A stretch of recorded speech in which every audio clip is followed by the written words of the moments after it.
beignets de mozzarella à la sauge, j'ai besoin de 200 g de farine tamisée, un œuf, 20 g de levure de boulangerie, de l'eau tiède, de nouveau de la farine 100 g, de la mozzarella en boule, un bouquet de sauge, de l'huile d'olive, du poivre et des pics en bois.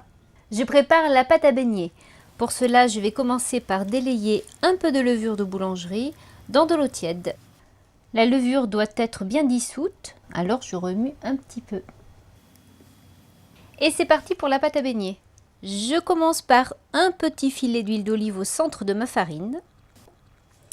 Et je continue par la levure délayée que j'ajoute. Et je remue en petits cercles réguliers pour bien incorporer la farine. Petit à petit, je vais verser l'eau tiède sans cesser de tourner de façon à obtenir une pâte de plus en plus liquide. J'ajoute maintenant l'œuf entier et je termine de mélanger. Pendant que la pâte repose, je dispose les boules de mozzarella sur du papier absorbant pour qu'elles rendent leur humidité. Ensuite, je poivre les boules de mozzarella. Je les poivre généreusement. J'entoure les boules de mozzarella avec la sauge. Et pour fixer les feuilles, je vais utiliser les pics en bois.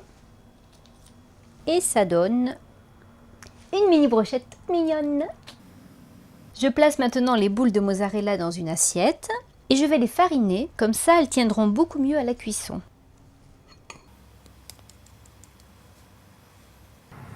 Je trempe chaque boule de mozzarella dans la pâte à beignets et quand elle est bien imprégnée, dans l'huile de friture. Quelques secondes pour que ça dore bien d'un côté et de l'autre. Et hop, papier absorbant. Les beignets de mozzarella à la sauge sont prêts à être dégustés tels quels en apéritif ou bien en entrée avec un bon mesclun. À bientôt.